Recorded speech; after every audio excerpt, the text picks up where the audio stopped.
Western New York Regional Education Center for Economic Development presents Target Success.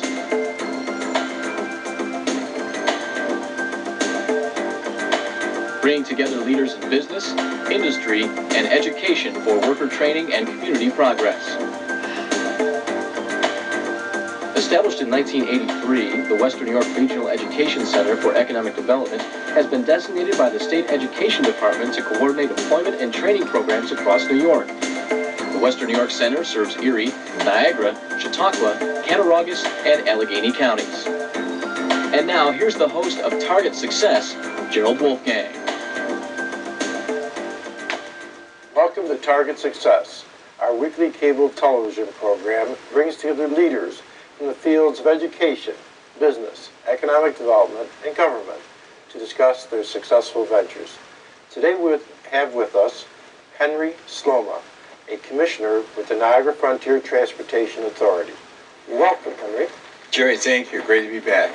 This is an ongoing pursuit here of us, because we never seem to complete what we started. It's like a saga. It's a continuing saga of the NFTA in the community, yes. You've been on the Niagara Frontier Transportation Authority now for several years. About 5. 5 years. And you certainly have explained to us the mission in the past. But you have some exciting new, I'm going to say, ventures going on within the authority, on authority land, on development of, I want to say, some exciting things. Let's talk about one of them, and that's the bus service system in Niagara County. Well, first of all, that's an area of our service that certainly has needed attention. This is an important time in history for the city of Niagara Falls, and all of us who lead the community should look to the community and see how they can best serve it. The Transportation Authority obviously has a mission of transportation, and there are numerous transportation needs in the city of Niagara Falls as it evolves into not only a tourist destination, but as it builds as a hub for economics and jobs and opportunities continue to grow. So we paused as the authority and we said, you know, the Seneca Nation just took our bus terminal. And I said, isn't this a perfect time to re-engineer our entire surface routes? Let's stop, instead of just adding one route at a time or taking one, let's look and determine whether or not they're relevant or not to where people want to go, where people need to go, whether that's to come out here to the community college, whether that's to go to work at the casino, whether it's to go shopping out at the factory outlet, wherever that is, let's make sure our routes are relevant. We have to recognize we have an obligation to not only move our customers from point A to point B, but we have an obligation to do it in a timely fashion. So let's take a look at what we do. So we went out and we started to talk to our customers, talk to users of our system through a series of public hearings. We also talked to businesses. What do you need? Where do you need to move your employees? What time do you need to move your employees? When do you need it here? Because if your shift starts at 7 o'clock and the bus gets there at 7:15, it's not relevant. And so we're looking at that. Your whole city has changed, though, from the time, let's say, that the NFTA or whatever the metro system was called years and years ago when I was a very little child and took the bus. The city's changed. So not only what you were talking about, some of the points of where they were going or where people want to use it to go to, the businesses have moved to a new center of the city. Actually, that is absolutely accurate. What we determined through our hearings and our studies through our consultant, that first of all, there are two constituencies.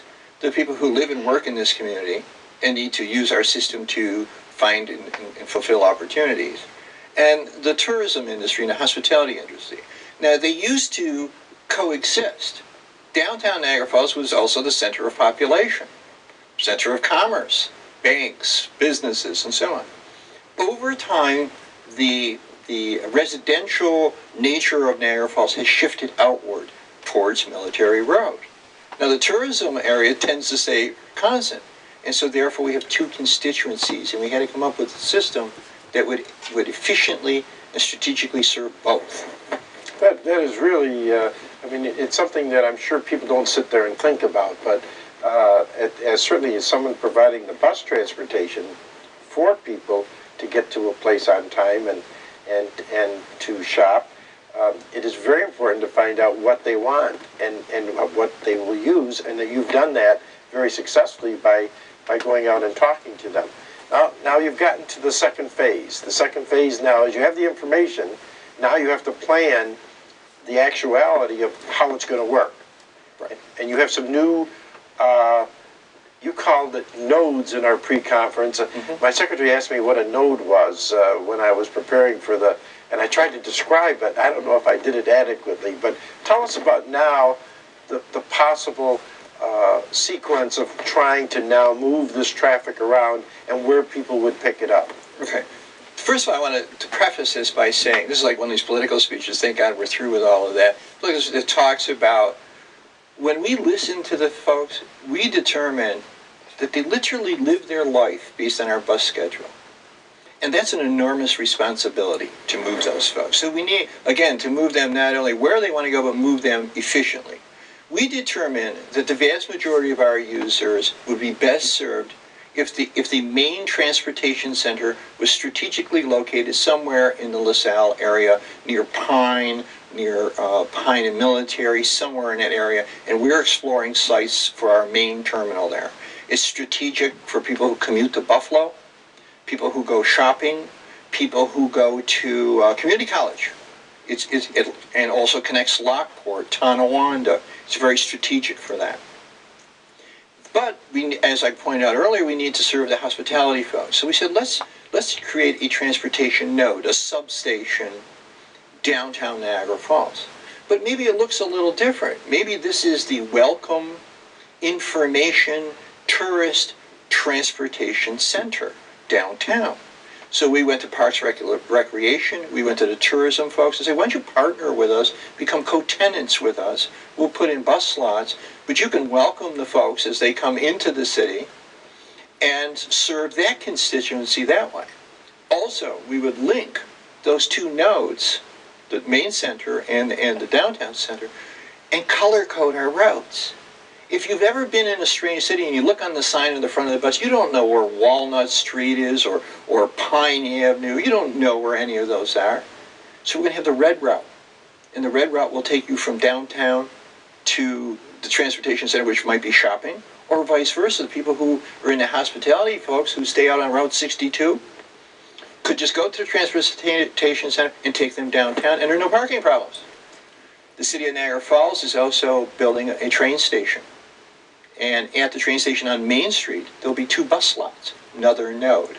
We're building a new airport terminal, which I know we're going to be talking about later, and there'll be bus slots there, and that'll serve as a node. So it's a multi-noded system centered in the most geographic and strategic location. Those are geographically good locations for people to move around the community then. And I think you mentioned the connection to Buffalo and the connection to Lockport and Tonawanda, which is also important, which also is served by the NFTA. Correct. That would really be excellent.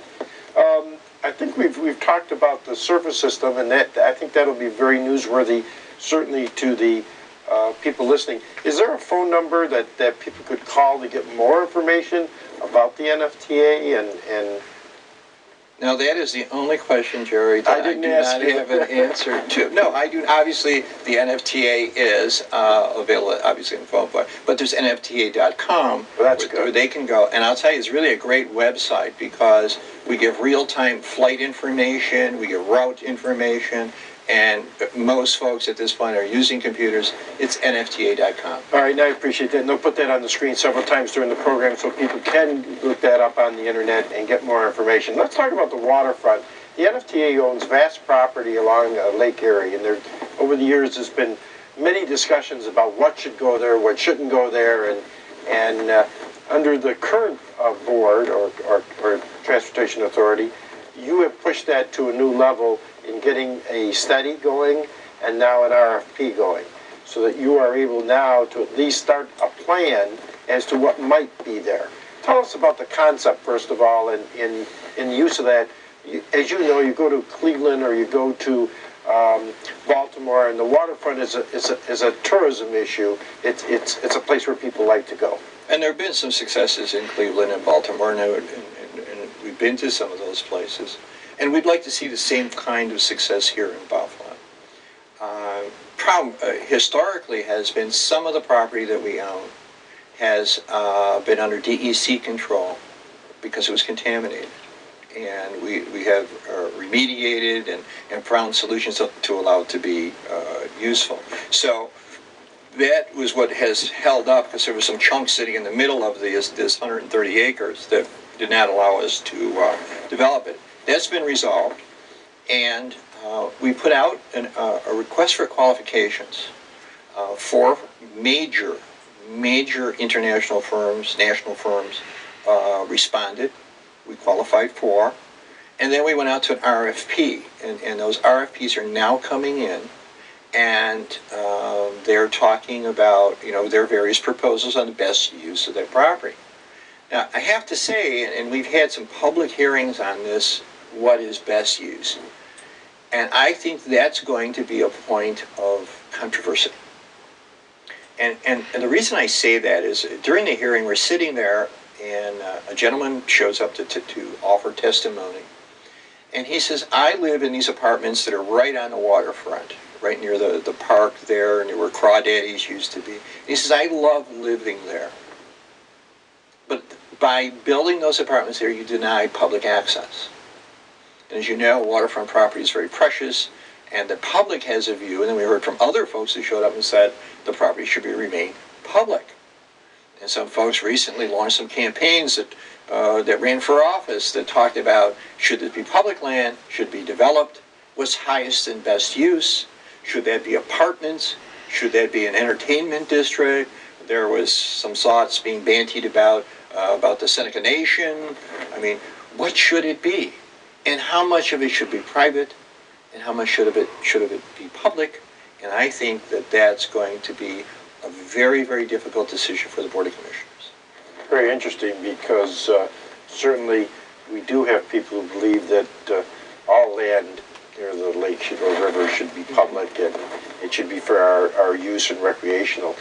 Yet there are ways to do that in conjunction, combined with some type of development that allows the people access. So I imagine, I don't envy you that during that discussion or controversy, but at least something's being done with it as far as a concept. You're at least trying to move it to the next step.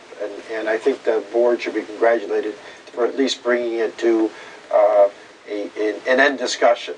How it turns out, we'll find out in the future. If I can put a plug in for my colleagues on the board, and certainly led by Chairman Louis Call, this is a different NFTA. A lot of folks who have a focus in business, very much involved in the community. I think it's fair to say very little politics. We're out there, we're trying to do a good job for the community. These are just some of the initiatives that we have. I just left a meeting where we're revamping our paratransit system for helping people with disability.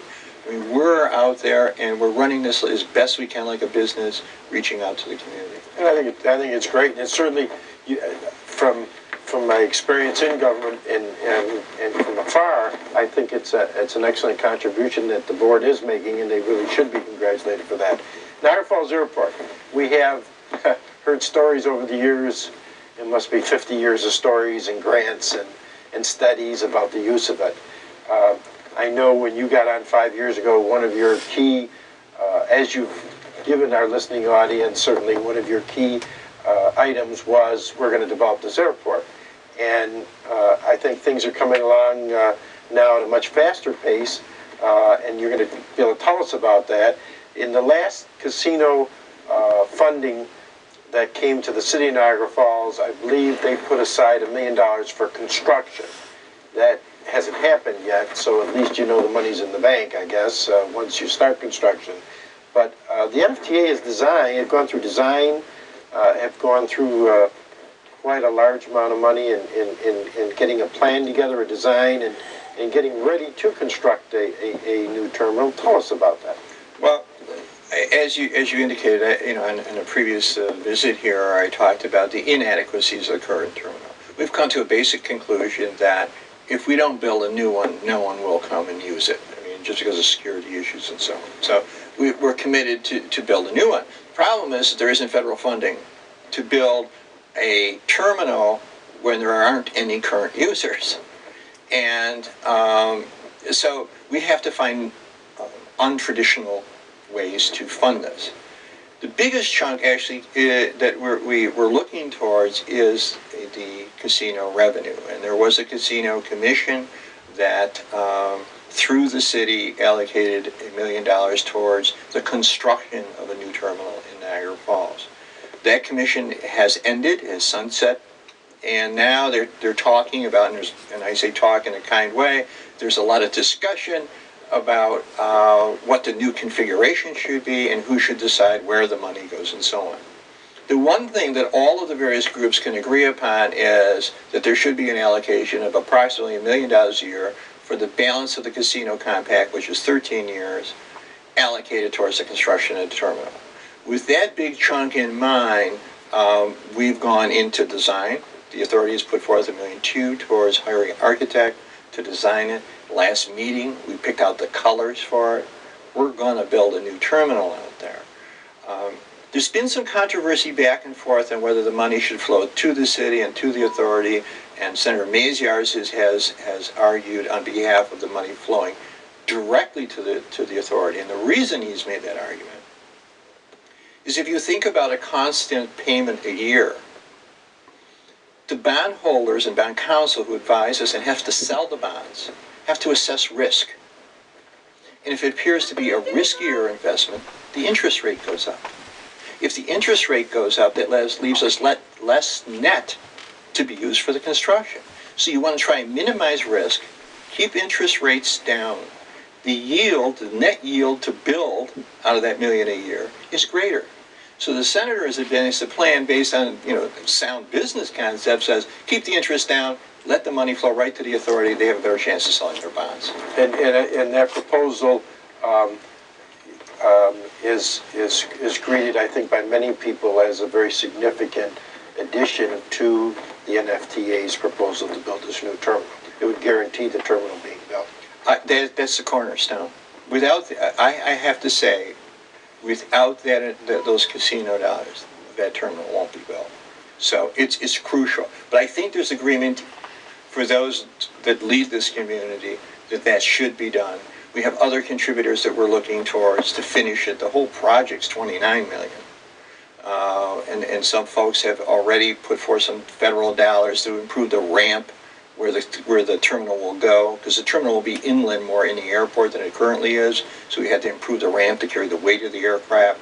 So piece by piece, it's like making a quilt. And this is this social political quilt that we're weaving. The end result, I think, will be a beautiful airport. And we'll bring in, hopefully, that tourism connection, whether they're coming in for the Seneca Niagara Casino, whether they're coming in for the Niagara County Tourism Group, whatever, they can market now an airport that they can get directly to for tourism. And there's a whole Canadian market that needs an airport. So I think, 25% of the folks who use the Buffalo Airport are from Canada. They drive right by the Niagara Falls Airport to go to the Buffalo Airport.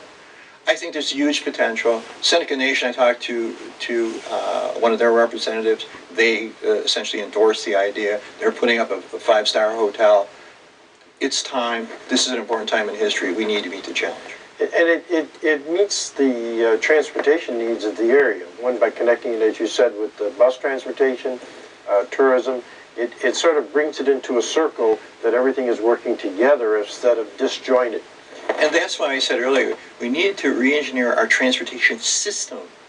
Not just routes, not just a building. It's a system to move people, and that is our obligation, and the authority is trying to meet it with all of these various designs. We talked about passengers, but two other elements that are important at the airport are charter, which are passengers, but on a charter business, and then second packages. Both are two areas that can expand the use of that airport once you're able to get that terminal out. Two things. First of all, we probably will start the terminal with charters. In fact, we just announced last week a charter flying to southern destinations and so on. That's probably who will be the first users, or charters. And then schedule will come as the destination improves. As we get more to do here, more people want to come here, you'll start to develop scheduled airlines. But freight is an important part of that. And if you think about what you fly, and if you've decided whether you want to ship something by ground or by air, and it costs more to ship by air, it's usually things that are perishable. And the logistical needs of this area are going to grow. Whether that's fresh food, shrimp for the casinos, for both Canada and the U.S., flowers, those kinds of things that are perishable, people tend to pay the premium to fly. That will develop. We have a freight handler there now, Kitty Hawk, who's linked with Speed Transportation, a ground link. And so you're starting to see freight move already as the logistical needs of the area continues to grow. It always seems to me we could do an hour show. It just seems to fly by. I want to talk to you about, I would guess you would consider it a future that would be tying us to, let's say, Buffalo and Erie County. I'm talking about Niagara, but also the reverse. Certainly it would tie Niagara to Buffalo. And the county executive, it must be 2 or 3 years ago, that Giambra brought up having a monorail between the two areas, primarily because we had the casino, and he was saying they didn't want the casino, and then he added the flavor to it about a convention center. And you and I have talked about that. If you had a future dream, how would that fit in? Well, certainly the county executive of Erie County or looks at the world more regionally than some, I guess. My dream, along with Commissioner Greg Stam, who we've talked about this at length, is an efficient link between downtown Buffalo and downtown Niagara Falls. I mean, a monorail that literally ran across the water, and because this is a water theme that we have here, and you could see the mist of the falls as you approached the city of Niagara Falls, and the folks could sleep in Buffalo in their hotels and use their convention center, or even build a convention center on Grand Island right between the two. Now, if you think about driving from Buffalo, which some of our buses do, it has to go this convoluted route because the land actually curves around Grand Island. But if you went direct, you could move people in minutes. And maybe somewhere in my lifetime someone will do that. I think it makes perfect sense. We truly link the hospitality components of our two communities by a system like that. What a great tourist destination either place would be then, because then you could move people between the two very quickly. And that's why right now we're in the middle of, like, they want to choose, should we have the conventions here or the casino there? So if you can move people efficiently, it doesn't really matter where they are. And if you think of any destination that's grown, whether it be Orlando or so, they have spread out, they have grown out, and attractions have grown out. So to move those folks back and forth and then link them with other systems, there's nothing to say you're not staying in a downtown Buffalo hotel, take the monorail to Niagara Falls, take the bus to Art Park in the summertime. I mean, for those of us who have responsible positions, I think we have an obligation to look beyond simply the needs of today. And staying with that, because it's a very interesting subject, I always like to peer into the future. A convention center, I'm going to be going to Las Vegas in December to a convention. I've gone to Orlando, I've gone to San Diego, I've gone to New Orleans this year. And they have expanded every year these convention centers at the 4 places I've mentioned, to the point that they can hold 3 or 4 large conventions of 3,000 or 4,000 people at the same time, because they have 4 or 5 ballrooms. They have numerous meeting rooms. The point I'm making is, wouldn't it be wonderful that if the state of New York, and I know we're not in the best financial conditions, the state of New York built a state convention center along the river, either Grand Island or certainly in the Niagara area or in Erie, and gave it the capacity to be able to keep expanding as the growth took place, and then connect it, like you've talked about, with the monorail, and be able to share as a regional activity the two areas. I don't see why not. I think it just takes a ton of agreement, which is sometimes hard to achieve here in Western New York, agreement. But technologically it works, logistically it works. In fact, in Las Vegas, it's my understanding that a private entrepreneur actually created the monorail that runs in Las Vegas.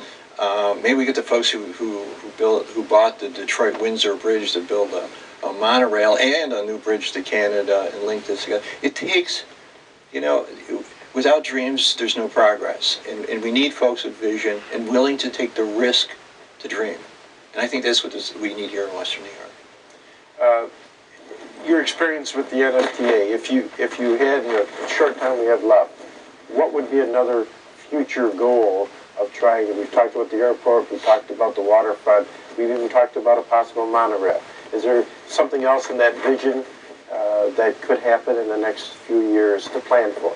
Well, I think those are all big projects, and if we get those, I'm going to find great comfort in achieving new. Also, we failed to mention, we added on not too long ago to the Buffalo Airport. We were number 3 in the country for high airfares. We are now like in the 80th percentile. I mean, that drives economics. We're here to talk about economics. That drives it. So I see the authority using its tools as an economic engine. We added onto the Buffalo Airport as an economic goal, not just simply to fly people in and out. The Niagara Falls Terminal is a tool for economic development. All of these ingredients, and that's what I'm saying too, with the leadership and the membership of the authority, they see their role as different. They see their role as we have properties, we have facilities, we have lots of employees. We should be using that to advance the community, not just simply maintain the status quo. So I think there's going to be a lot of growth with the authority and its role in this community. Well, I want to thank Henry Sloma, the commissioner with the NFTA, for coming in today to visit with us and talk about these successful ventures and really transportation future. I want to thank our listening audience for tuning in again to hear successful ventures like the NFTA Commissioner, Henry Sloma, and the discussion we've had about the airport and the waterfront. It's been a really good time for me to be able to explore that vision, and I look forward to seeing you again soon on Target Success. For further information, questions, or suggestions for future programs, contact Gerald Wolfgang at 821-7185 or by email at jwolfgang@e1b.org.